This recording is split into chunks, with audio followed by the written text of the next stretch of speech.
I think what hit home for me is when when I would have conversations with my coworkers, and they would always quote like Dave Ramsey or these white guys in finance, and I'm like, I don't have anyone to quote. I think at the time, Budgetnista was still like there, right? Maybe 5, 10 years ago, but she wasn't as big as she is right now. And I was like, where are the women of color or people who look like me that I quote unquote I can be like, look at her book or look at her podcast.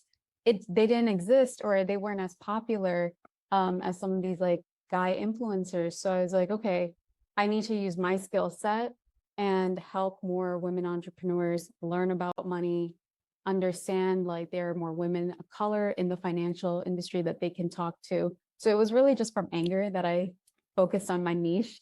I was like, I need to have make sure that all the women of color in the financial industry are at the top. So they get like the book deals, they get the podcast episodes, they get the publicity money that goes to them on CNN versus like the other guys. So that's how it all started. Mm.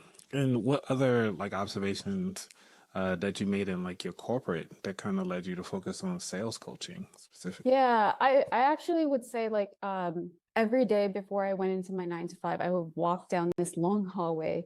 It was like a 10-minute walk from like walking into the door of the building to my actual office. And I was just listening to podcast episodes um, of different successful entrepreneurs. And something, a through line that they all had was they were all focusing on sales. Their first job was sales, or they got their start to real money through sales. So I was like, oh, I thought sales was selling cars, not really something super lucrative. And then I learned about the world of like high ticket sales. I actually started as selling my own lead generation services. I was an agency before I moved into Nice. consulting. Um, and that lead generation agency outperformed my 9 to 5. We hit 150K in the first year. But I was like, oh, I'm onto something. Sales is the key. And then fast forward a couple years later, now I teach sales to a lot of women of color. Yeah. So for somebody that's listening right now and just thinking about, okay, sales is something that I really want to get into, and I'm thinking of taking it outside of just selling a product, but you also got to sell yourself too. Yeah. And even though it might not be the best version of you, you might sell the facade so that you can actually get what you want. Can you talk about is a good sales tactic that you found has always hit every time?